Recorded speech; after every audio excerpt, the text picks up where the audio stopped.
Welcome back to another episode of the Brilliant Resilient Experience. My dear friend, where have you been? Where have you gone?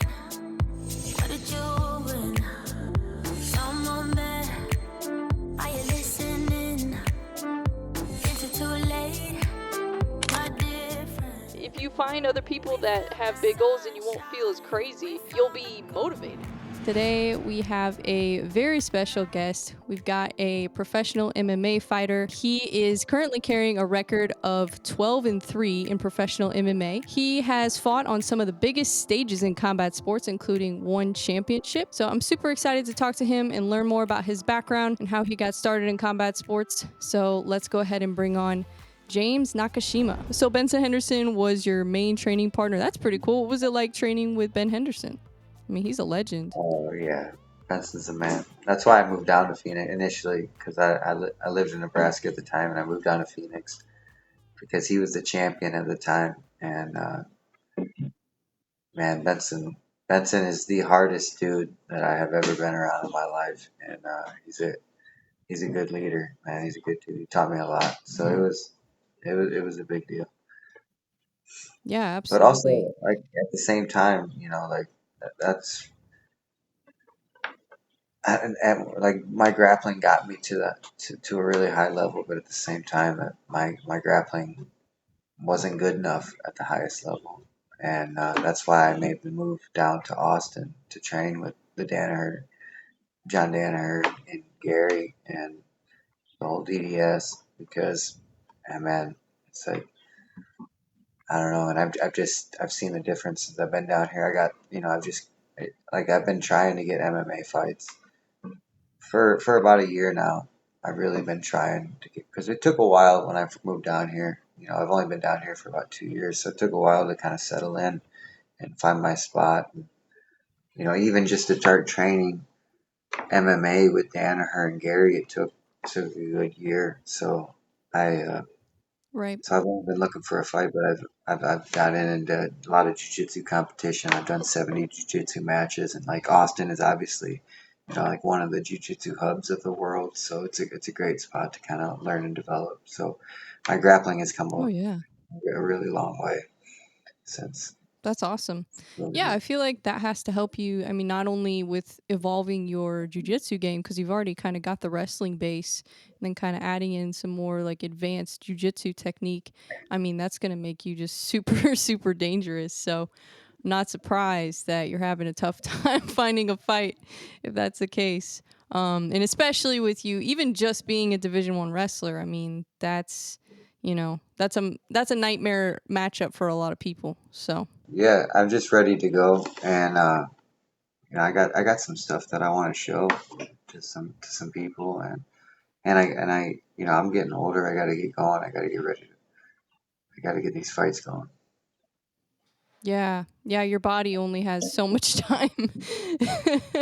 It gets harder when you get older, so I definitely understand that for sure. Is there like I mean, do you have some opponents in mind that you're looking to fight, or are you just kind of waiting for the right opportunity?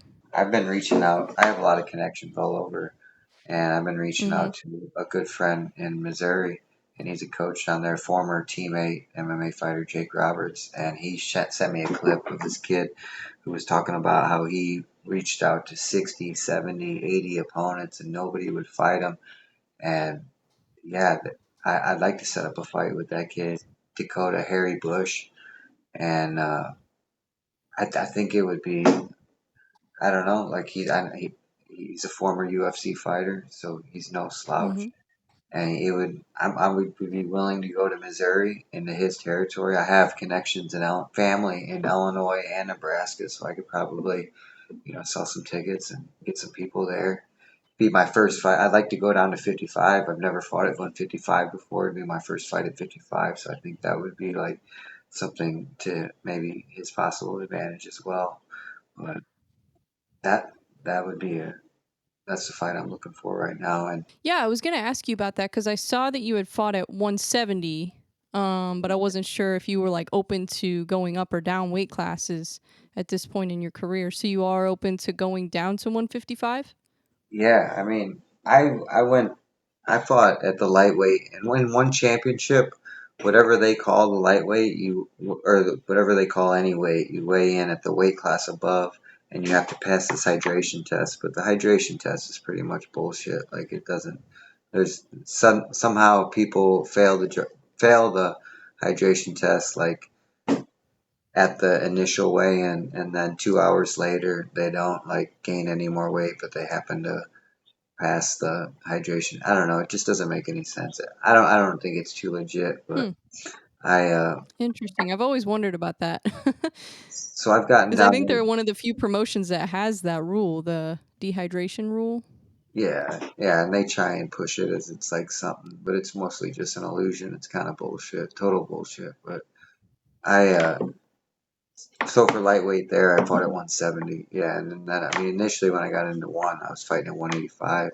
So I was fighting some really big dudes that had already weren't naive to the hydration test and knew that there were really easy ways to get around it. And they were I was fighting legitimate 185 pounders, so it's Oh wow. actually kind of bad because it acts like it's doing something good, but it's not. It's total bullshit, and it's just easy ways around it. And I don't know. Hmm.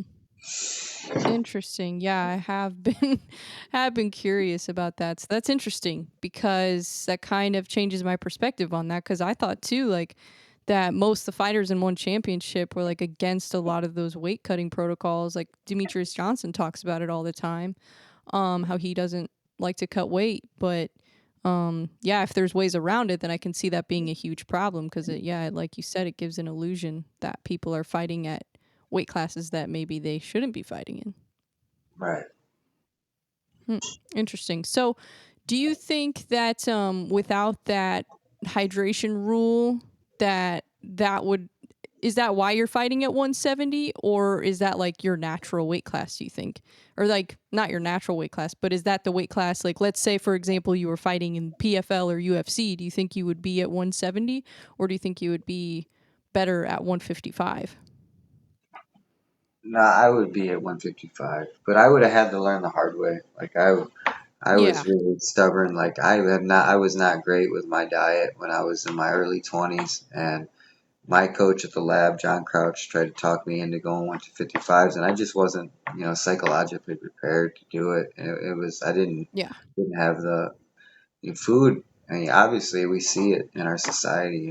Food is like one of the biggest, most abused things and across our society. So it was the same fight for me. Yeah. But I've worked with a nutritionist for a couple of. It just all sparked when I lost. When I got into one and I started to realize like I was fighting at welterweight, which is actually 185, and I was really fighting these 185ers, and obviously they're on P. You don't get drug tested in one, so they're on PEDs and Hmm. just like monsters. And then I cut down to 70, and it's like I'm a 55er all the way through, and I worked with a nutritionist for a couple of years, and I figured it out, just consistency, and I can make 55 pretty easily. I mean, not easily, it would be tough, but I can do it, and you know, I'm, I'd like to do it.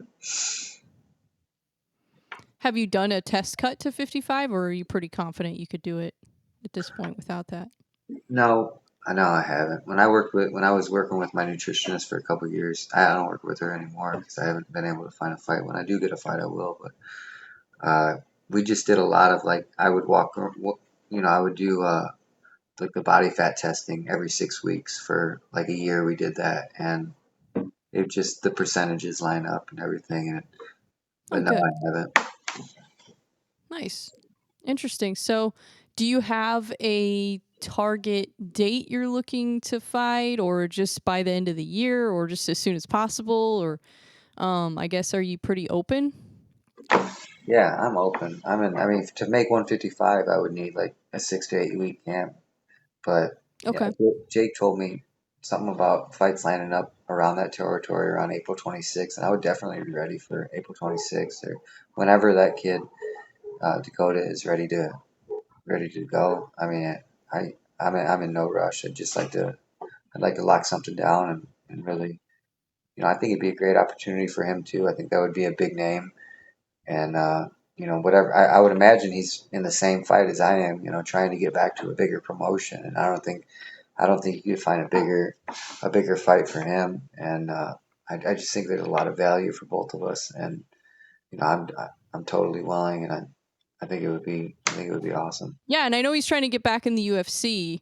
So I don't know how that's going for him. I don't know if he has I know he had maybe some short notice opportunities before in the UFC, but that's all that I had heard. And that was before the last fight, the Nemesis fight that he won. So I don't know. It's such a weird time in MMA because it seems like right now it's a little bit easier to get into the UFC than it was even a couple years ago. I've just noticed kind of a shift, and I don't know. I guess it depends on the weight class too. Um, but I've noticed a little bit of a shift, which it seems like they're signing more less experienced fighters than they used to. Or well, I guess they have before, but it seems like they kind of go in phases of where it's really hard to get in the UFC and then it's not as hard. And I feel like right now we're in a phase where they just, I guess, need more talent, especially in heavyweight and flyweight and the weaker divisions. But so I don't know. I don't know how hard it's going to be for him to get back there. I don't know if he's going to need another win or if he's, ready right now. I'm not sure, but I know that was his goal with going into that last fight, was to get back to the UFC. I guess he won, but that's my whole stigma, or the thing with me is why I could never. I'm 4-0 versus the UFC for prospects or former UFC fighters, and so my whole thing, the UFC, all them guys, the matchmakers, they all know who I am for a long time because I was undefeated for a long time, but I couldn't finish anybody. You're not going to get into the UFC if you're a boring fighter. You got to be a performer, and I just know it's a big name for him to be able to drop off and made some huge improvements, and get we're talking about easier to get in the UFC. I don't know. I've never been in this game ever just to be in the UFC. I've always been about being a champion. I fought for the one title. I was undefeated. I was dominating that fight, and I got clipped with a knee late 20th minute of the fight, late in the fourth round. And then after that, I fought those two grapplers, Shinya Aoki, one of the greatest grapplers in MMA history, and then one of Khabib's close Khabib and Islam Makhachev, Segid Isagakmaev, my last one fight. And, I realized my grappling was getting exposed and I had to make a drastic move. I was at the lab. Lab's one of the best MMA gyms in the world. But that's it, MMA. Highest level, you gotta have a little bit of help in specific, in grappling, especially when you're fighting Khabib's boys. I've made these huge moves my coach at the lab, John Crouch, he's a great MMA coach, and he's not a grappling coach. He would tell you that he's not a grappling coach. He's got a black belt in jiu-jitsu, and he got it under Gracie, but it's a big difference between moving here to Austin, training with John Danaher and Gary Tonin, and getting 70. And I'm going to get a lot more grappling matches, and just if Dakota, I would think if he's really considering getting back in the UFC, you have subpar performance. If you want a legitimate opponent with a little bit of a name, and that would be a big win for him. And I'd love to set it up because of the things we talked about. I think it's a good fight, like we talked about. And also, I have connections in Nebraska, Illinois. Get some people down there. Make it a party. Yeah, absolutely.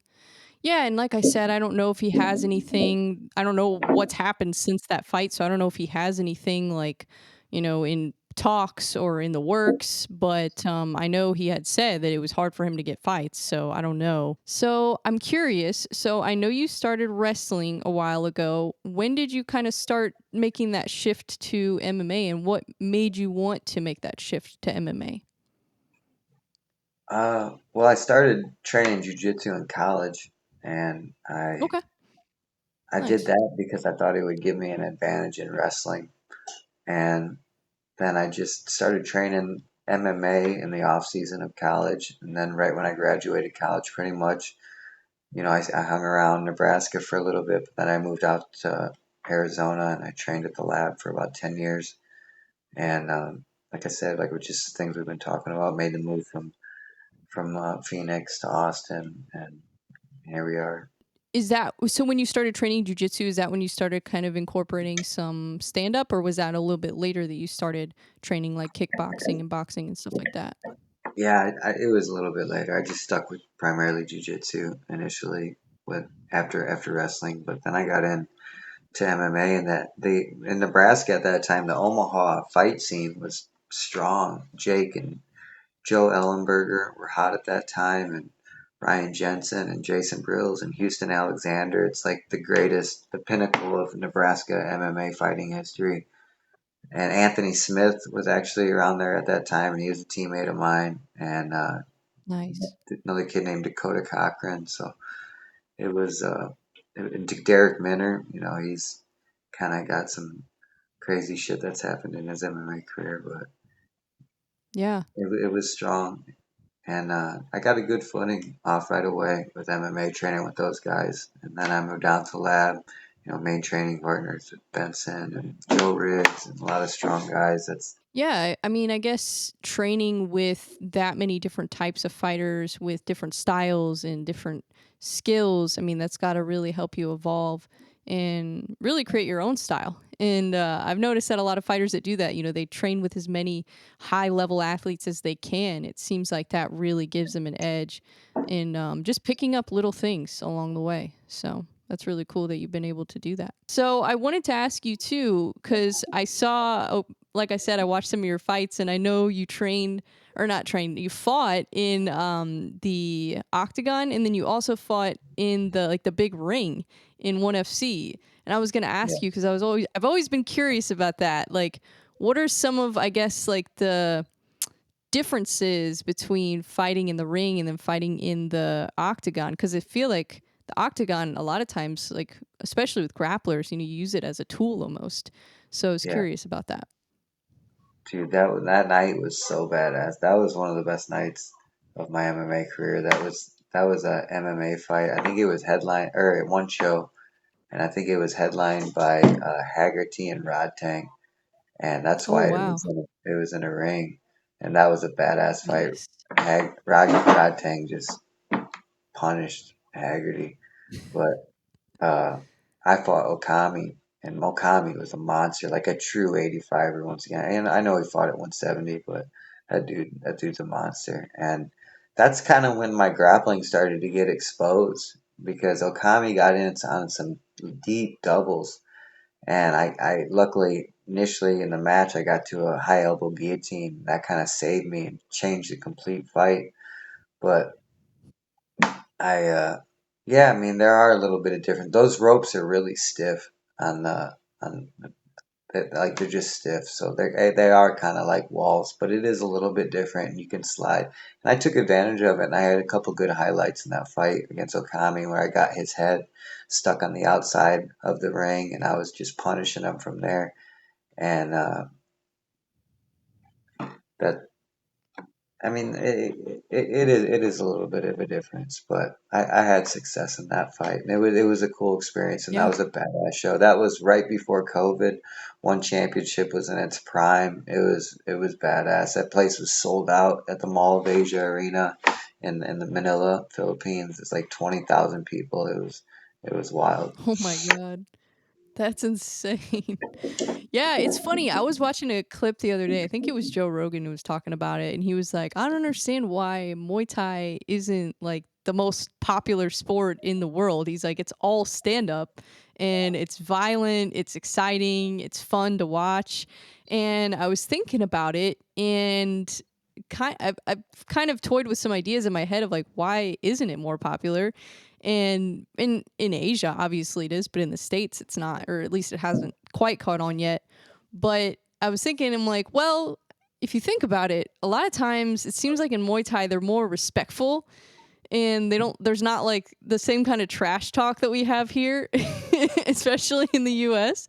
So I was like, I wonder if that's why. I wonder if it's just like the promotion of it that, people in America, like, we want to see people talk trash and We want like more of like the WWE type stuff. So I'm like, I wonder if that's it. I wonder if that's why it hasn't caught on as much here. But I don't know. That's my conspiracy theory on it. I don't know what you think. I think that's one special thing that I think about one is one has like, like I, they have the MMA, they have the grappling, they have the Muay Thai. That's badass. Their shows are cool that way. It was cool warming up in the back and sharing the same locker room with like this badass Muay Thai. Giorgio, that's how I met Giorgio Petrozzi. Met him in the locker room and spent a lot of time in Italy training with him. But it's cool. But I just think MMA is the best because it's like it's Yeah. just that aspect of anything go. It's the closest thing to anything goes, and you got to be complete. And you got to be able to. You got to be Sugar Sean. You got to be able to move and shoot box and defend the takedown, and make it look sexy. And it's just I don't know MMA. And you're right. Like the once again, be able to talk. Sean's got a great moniker. Conor McGregor had a really exciting moniker. John Jones, the best. Even I love Makhachev doesn't talk at all, but just so much respect for Makhachev's game, being able to Oh yeah. grapple and strike at that level and knock out people like Volkanovski. Like, fuck, man, MMA is the best. I know, and I hate that people try to discredit Makhachev so much because he fought a featherweight. But I'm like, dude, he fought the first time Volkanovski and him fought. That was a number one pound for pound fight. Like, that's not just any featherweight. That's a number one pound for pound fight. So Yeah, and I I'm think like, what more do you want from the guy? people give Volko. I don't know. People, I don't know. I think Makhachev dominated that first fight more than people realize. Like, I I do think too. Volkanovski gives a little bit too much credit there. Like, that's just my opinion, though. I think people wanted Volkanovski to win, They did. so they like tried to figure out a way to like make it seem like he won. And like I think there's a little bit of a case there, but for the most part, I thought Makhachev won and I didn't really question it at all. Like I didn't think there was any possible way that Volkanovski was going to win just because he spent so much time on his back. And he wasn't really doing damage from his back either. Like there's some fighters that they can do damage from their back, like Charles Oliveira can do damage from his back, and there's plenty of fighters out there that can. Kevin Holland's one that he's done it a couple times. So it's like you can do it, but Volkanovski didn't have the ability to really do much damage to Islam from his from the bottom in that fight. So when you look at it and you're being controlled, I can't remember how much control time he had in that fight, but it was a lot. And I'm like, yeah, you can't really win a fight that way. Yeah. And then I think Islam had the advantage a little bit in the striking too. So it was kind of like one of those things where it's like, yeah, I can see why people thought Volkanovski won, but at the same time, I'm like, yeah, no, that was definitely, if you look at the rules of MMA, Makhachev won the fight. So not much argument there. MMA fans are just funny sometimes. It's like, like they really are, especially with stuff like that. Like it doesn't matter. Like there's some fighters, they could go out there and they could dominate every single fight, they could finish their opponents, and people will still say like, oh well, they didn't do this or they didn't do that, so none of that matters. And it's like, what? Like, what are you Yeah. talking about? Like, where do you come up with these ideas? I don't get it. I feel you. I don't get it at all. But yeah, I do think that ONE FC is really interesting. I've been trying to keep up with it. It seems like I can never find the time to like really start getting into it. And I've watched some of the fights. Obviously, I've watched like some of the Muay Thai and grappling and the MMA fights in ONE FC, but I've never like really like sat down and been like, okay, I'm gonna start like really following ONE FC in I guess it's just because there's so many other promotions that I have to keep up with. But it's interesting because like you said, they have stand up, they have grappling, they have MMA, they have everything. So it makes it really interesting for the fans, and it exposes fans to different versions of combat sports too. So, where somebody might be watching it because they like Muay Thai, and then they might figure out that they like MMA too. So I think it's cool. Are there certain fighters that have like really influenced you and influenced your style, or Have you just kind of picked up a lot of things along the way, like you were saying earlier? Yeah, George St. Pierre is my favorite fighter of all time, and that's one of the reasons why moved down here with John Dan here was to seek out. I mean, because if you ever listen to any, St. Pierre interviews, he always talks about the impact that Danaher had on him and stuff. And that's one of the reasons why. I mean, it was like I said, like I was never in this game ever just to be, one championship. I mean, one championship was awesome. Like we're talking about them and the way they set their cards up. It was cool, and but for but like nobody that grows up in the United States wants to fight for one. Like that, you want to fight in front of your home market, and Yeah. that's one of the reasons why it would. That's one of the reasons why I decided that I signed a 2-year contract with one that turned into a 4-year contract because of COVID. Yeah, GSP to me has always been like, I don't know, I would say I've just always admired him so much because he's really a true martial artist. Like he's really tried to master as many aspects of MMA as you possibly can, but also at the same time does such a great job with basic things like throwing a jab. Like that was half of George St. Pierre's, success was his jab was so good. But that's the thing, like he was so advanced in so many things, but so good at like those little things, like the basic things that a lot of times, some people are the opposite where they're really good at a lot of advanced things, but then when you come down to the basics, it's like it's just not there as much. So I feel like that's really what makes him so unique to me is just the fact that he's so good at, like I said, such an advanced level of martial arts, but also a basic level. And then also just the fact that he avenged all of his losses. Like to me, that's even cooler than being undefeated, in my opinion. Is like undefeated sometimes can be like, oh, well, you didn't face enough adversity. But George St. Pierre faced adversity and then came back and got those back. So yeah, I'm a huge GSP fan. Anybody that knows me knows I love me some GSP. Yeah, and then yeah, George St. Pierre. And then when I kind of got into the game myself, I went to college at the same time as Gagey. We were like the same age, so just I followed his career, and he's like obviously one of the most exciting. So I like Gagey. I got a ton like John Jones is the goat, in my opinion, right there. St. Pierre too, but I would give Bones the goat, and then I like nowadays like I like Makashev. I love Makashev. I think he's the best. Yeah, me too. I feel like he is like Habib with better striking. Like Me almost it too, seems like. for And sure. obviously Habib, I feel like his grappling was probably better, but I feel like Islam's a more complete fighter, if that makes sense. Yeah, when I got down here, one of the first videos that Danaher had me watch was, if you can watch, I can't remember the name, was Makashev. It was like his 12th or 13th fight versus French kickboxer, and I guess he went to, um, what's the coach in Montreal's name? Zahabi. He went to Zahabi Yeah. for a camp to prepare against Makashev, and he had no grappling at all. And Zahabi taught him the knee lever, and you go back and watch that guy gave Makashev so much trouble, and that's when I really started to see that Makashev had hands because Makashev was throwing down with this French kickboxer, and that's the thing is like Makashev is so well rounded. Like people underestimate because his grappling is so dominant. They don't really know what he has for hands. I never really believed that Khabib had any hands. I really didn't. Like I was always critical of Khabib there. Like obviously, and Makashev will tell you to this day, Khabib still dominates him in MMA or whatever. But I definitely I agree. Like I think Makhachev is Khabib with much better hands. Oh yeah, definitely. His kickboxing technique too is pretty clean. Like, I mean, the head kick he knocked out Volkanovski with was just picture perfect.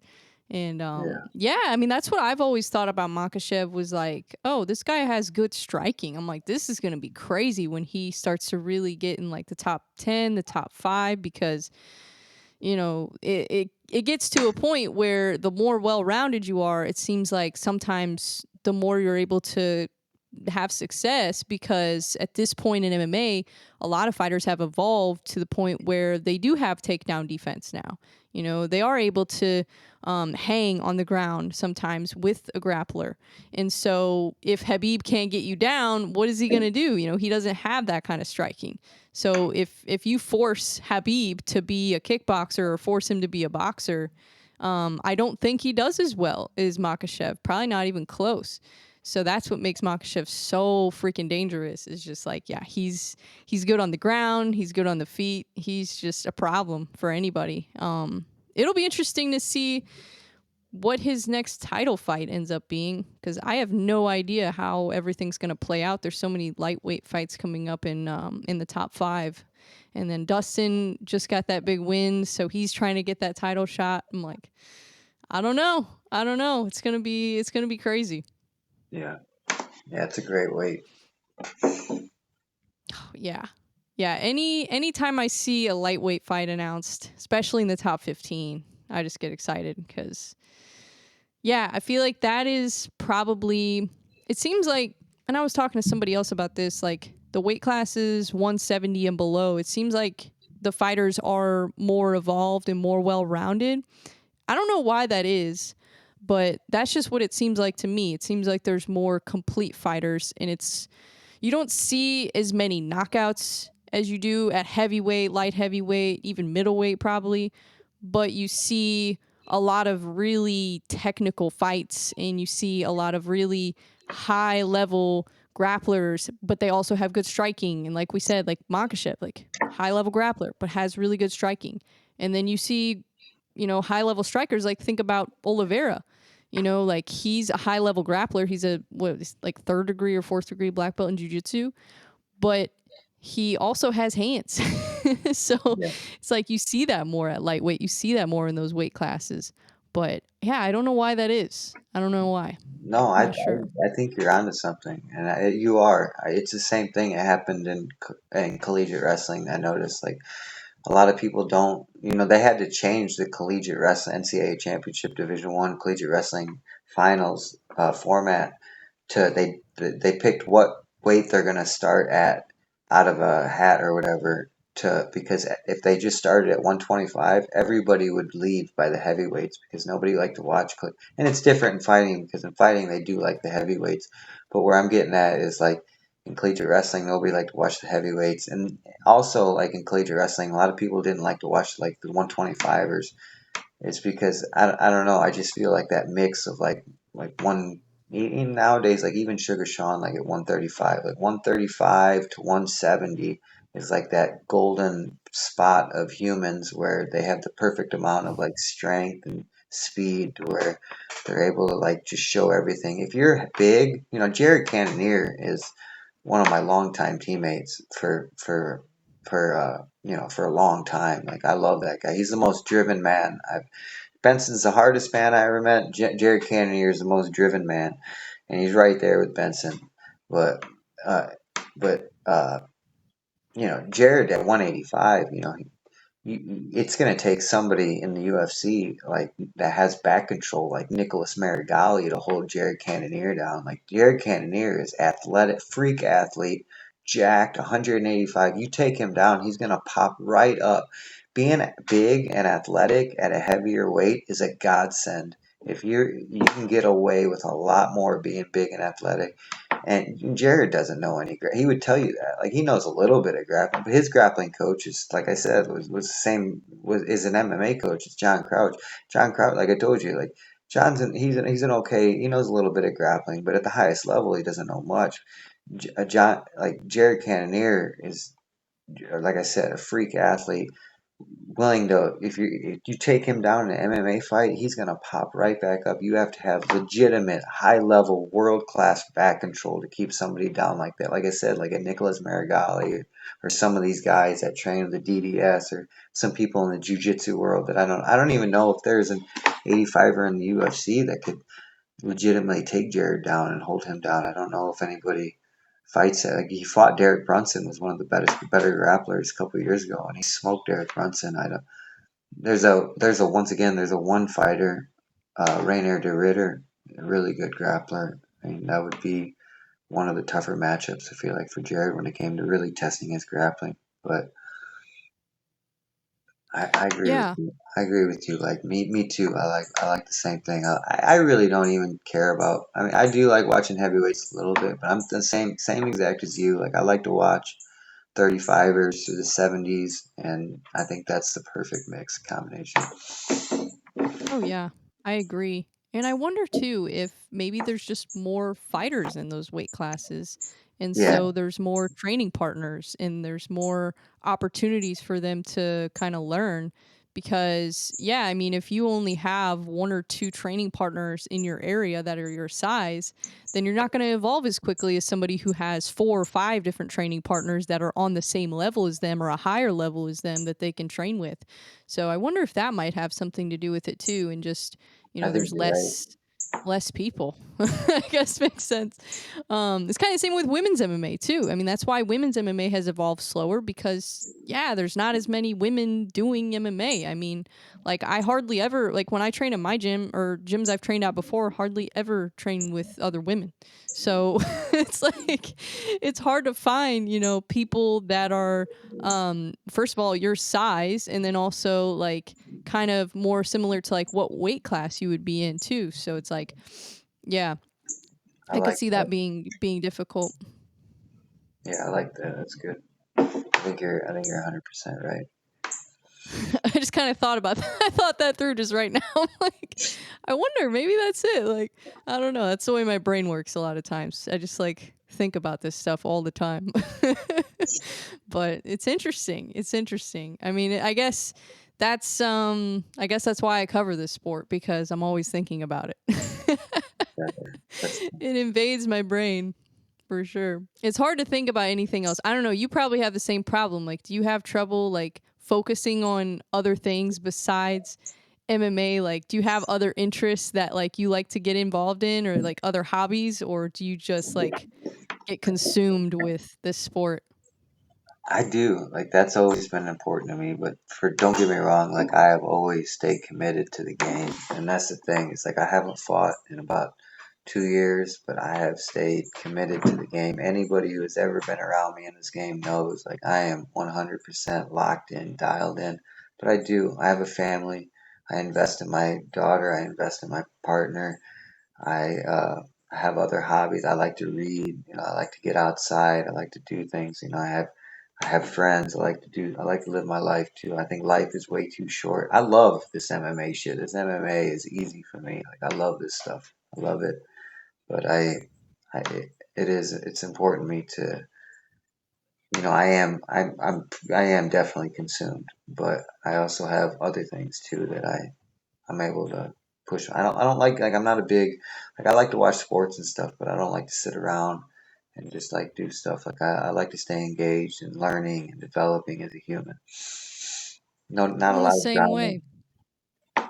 Yeah, I think that's how you should be. I think you know and I go back and forth with people on this all the time because like I have a lot of friends like they're just not they don't think the same way I do and or just people in my life in general that I've come across where like I think people have a misconception of what balance is in life and they think balance is you go to work 9 to 5 Monday through Friday, and then you go out on Friday night, and then Saturday you go do whatever and whatever, and that's cool. But to me, balance is figuring out how to balance like you said, committing yourself 100% to whatever your craft is. And, for me, that's, doing media and podcasts and really just diving into this sport in as much as I can. Um, and then for you, it's the same thing with fighting. You dive in, you commit 100% to fighting, so you're always learning, you're always growing, you're always evolving. But then also having like those like stop and smell the roses kind of moments where I'm outside with my dog and I'm just not thinking about anything else. I'm just thinking about being outside with my dog and enjoying the nice weather or looking at the sky, looking at the stars. Like I like to have those kind of moments. And I think to me, like, that's what balance is, and being able to like fit my workouts in, being able to fit in time to listen to a podcast about something besides MMA, and things like that, and really to develop as a human. Because I think as much as like we preach in our society of like, yeah, you have to go all in and commit to this one thing. And that's exactly, what you're doing. That's exactly what I'm doing. That's exactly what a lot of people are doing that are successful in what they are. But in order to do that, you also have to commit 100% to developing you. And you can't really develop you unless you do take that time, like you said, to read, to spend time with your family, and to to me, that, I don't know, that's what balance feels like it is to me. And I kind of just thought through this all, like, talking out loud, thinking out loud, but but to me, like, that's what I think balance is. I don't think balance is going to work 9 to 5 and then going, to happy hour afterwards, and then going to whatever somebody's birthday thing or football game. Like, that to me, that's not balance. Balance is developing you in the time that you're not working on your craft, and putting time in the people around you that are making you, helping you chase your dream, and helping make you who you are. Yeah, yeah, I agree. It's like, living in the United States, it, in material capitalism and all this materialism. It's like it really does seem like the simpler you live your life, kind of the better quality life you have with all these distractions and all this bullshit. I don't know, just I really know. living simple, and I don't know, like you said, just being willing to stop and smell the roses sometimes is the most important thing. Yeah, absolutely. I think it's huge. I think just, yeah, I mean, being present, but also, when you're working on whatever it is you're working on, like, intentionally trying to get better. And I say this all the time. I'm like, somebody who has 10 years experience in something, might not necessarily be better than somebody that has 2 years or 3 years experience in something. Because if they're just doing the same thing over and over again for 10 years, they're really not having 10 years of experience. They're having the same year of experience 10 times, because they're not changing anything. They're not evolving. They're not trying to get better. They're just doing the same things and going through the motion. So you really have to do everything with intention of getting better and learning and growing and taking advantage of those opportunities that you have. I mean, like, I'm sure that's what you're doing when you're down there and you're getting to train with, John Danaher, and get experience from these, high level coaches and athletes. You're just trying to soak in as much information as you can while you have it, because, those opportunities don't just come knocking on your door all the time.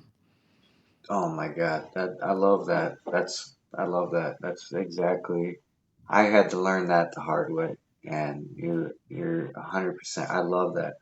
You can do something for 50 years, and you can, if you are naive and unwilling and delusional and unwilling to change and be honest with yourself, you will not get any better. You can go learn from a true mentor in 2 years or 6 months, 3 months. Even the first time you meet a true mentor, it might change your life.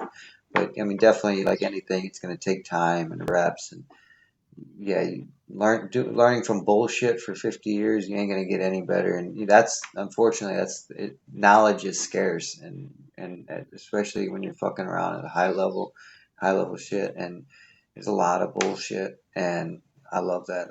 That's why I being here in Austin, like I said, it took me a year to train MMA with Danaher, if not longer. Probably took me a year and a couple months. I don't remember, but it took a long time. It's like, I was a pretty good MMA fighter, and it's like with this guy, his circle is so small, and it's like you Mm-hmm. got to pay your dues to get in, and he's got to really feel you out and stuff. And I had to form my own team. I would go to all these gyms. I would go to the Fight Factory. Cody Steele was a huge deal with me here in Austin. That's a big name. Like, he's a good dude. He helped me out, got me a lot of connections around here. He's badass. That is where MMA is going. Cody Steele, Ty Rotullo, Kay Rotullo. these, once again, just, I mean, it's not much different than where it's at now, Islam Makhachev, but it's going to be better. Like, those guys are going to be, the game is just going to continue to rise to that badass grappling. And they're going to, Cody's already doing highlight knockouts and stuff. Like, I would bounce around to all these gyms, the Fight Factory, Vow, Ambush, 10th Planet Austin, and just trying to get MMA work. And I would kind of just grab somebody from one gym, make friends with somebody from, and I've kind of developed my own gym here, my own team here at Enzo Gracie Austin also as well. I train with, I was just telling this kid, young kid, good, got a lot of potential, training with John, 23-year-old kid, training jiu-jitsu with John Danaher, training MMA with me, the sky is the limit. I was just telling him, it's like, do not be sloppy with your learning, be intentional and deliberate with everything, and don't take this shit for granted. If you're not learning, you're not fucking growing. Like, I love that. That's like one of the, like I said, I had to learn it the hard way. So, and like, I'm not bitter about it or anything. Like, it's just the way we develop, like at that point in my life, and it's all good. And I understand it now, but you're right. Quality over quantity all day. I believe in that. 100%. Yeah, I think that just, it's something that I've kind of learned throughout my life too, and something I didn't realize before. And, maybe I didn't put my time into the right things always. And now I'm so much more just aware of like how scarce time really is.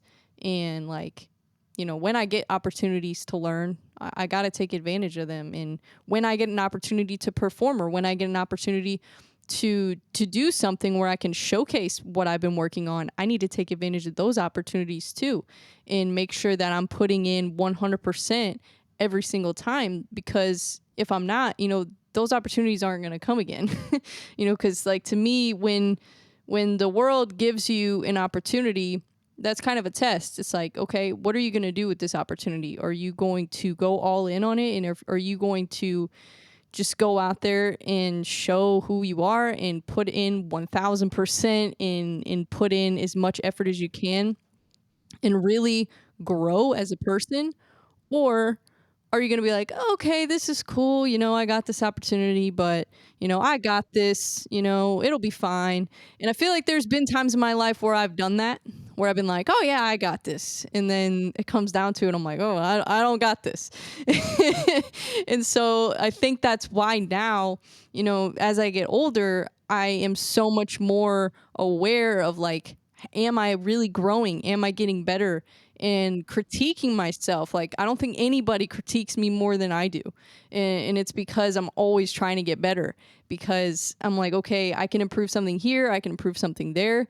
And there's so many different areas to work on too. So it's like, I always want to get just a little bit better, because even if let's say I get a little bit better at, doing interviews, or let's say I get a little bit better at editing, or I get a little bit better at doing analyst stuff, or like learning about jujitsu, or learning about kickboxing, whatever it is.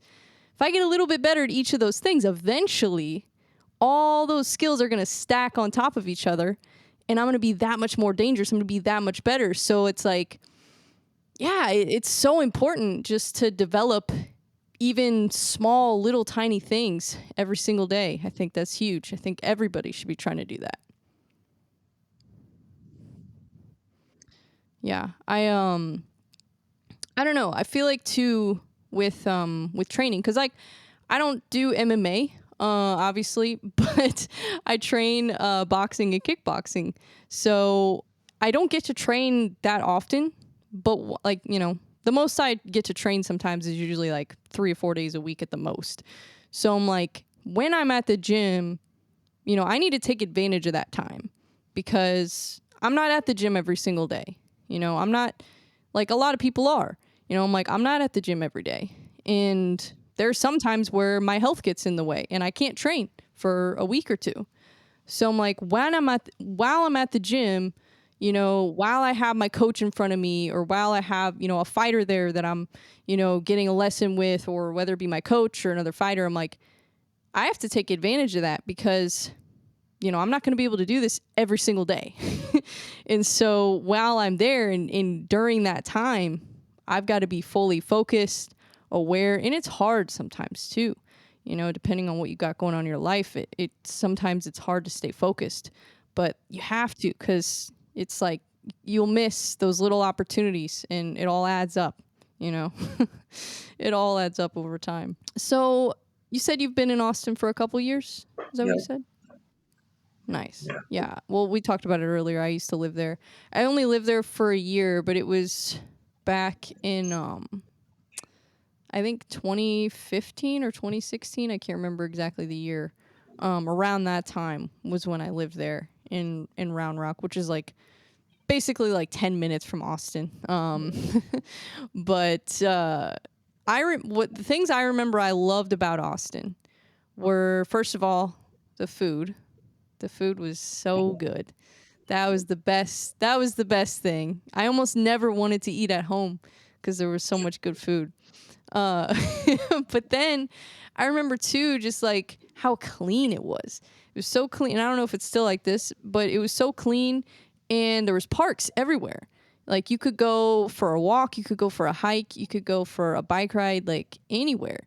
And I feel like it just made for a really cool environment because everybody was always outside, everybody was always eating good food. People weren't going to McDonald's and stuff like that. Like people were going to get like Vietnamese food or like something like that. So it was awesome. I don't know. What are some things that you love about Austin? I'm curious. I, I like Austin. When I first got here, I was a little bit hard on. I really like the training. I like everything that we've just been talking about. Like I love being able to to to learn. And I feel like I'm learning rapidly, and that feels good. And like everything is intentional, so the training is going really well. Besides that, like I like moving here from. I grew up in Illinois and I lived in Nebraska, so I know what the Midwest is like. But after living in Phoenix for 10 years, like it's nice to get back to Austin. There's some green and like the green belts and Zilker Park and like all that. That is really nice because it's pretty dry in Phoenix and it's all just pretty much concrete and a huge city on top of each other. So and it's really hot. So I kind of like the nature of Austin and the geography. And then also like yeah, I mean the food is awesome, like Terry Blacks and all the brisket tacos and and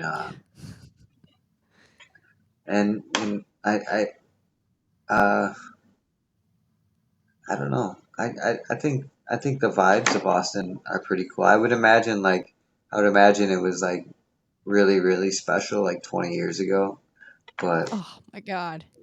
it's It still got had to be. yeah, it's still got some of those like special things, that are it's Yeah. all the wildflowers, like little things like that, like the blue bonnets and all that stuff's pretty cool. Have you seen the bats? I remember the Yeah, bats. that was amazing.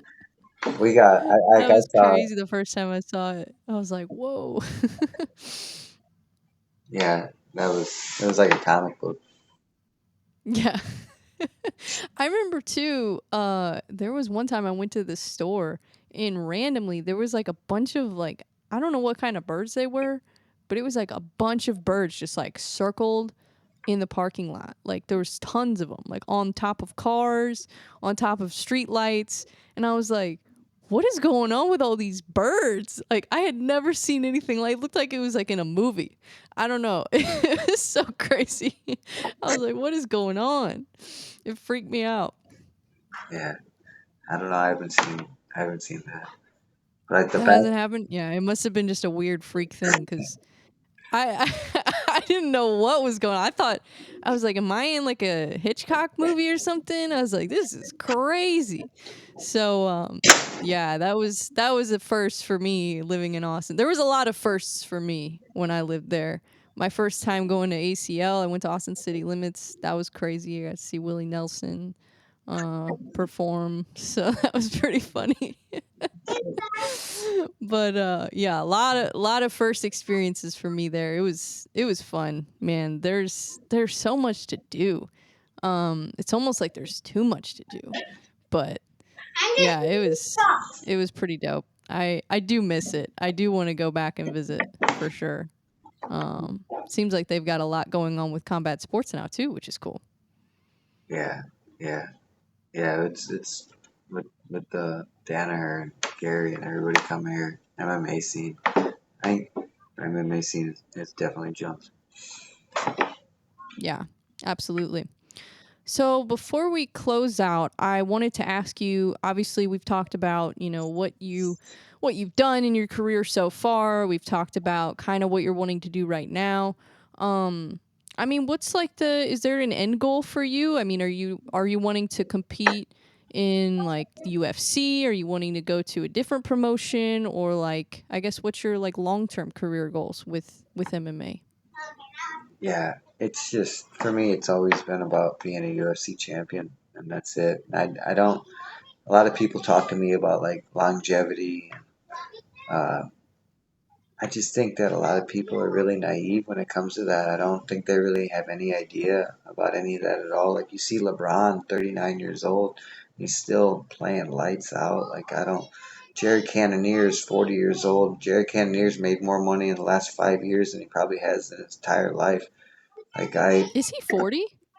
yeah, I don't, I did not realize that. not worried Oh about. my gosh. Yeah, That's that's what I'm crazy. saying. That dude is a beast. I'm telling you, Yeah. that guy is a monster. I, I, I'm not worried about anything. I know a fight will come. I just think that this is a great potential fight. Like I don't. We'll talk about like like I have a really like I was a great fighter. I've made some huge Yeah. investments to the game. I've never 2 years off. Doesn't matter. I've stayed committed to the game. I stayed competing.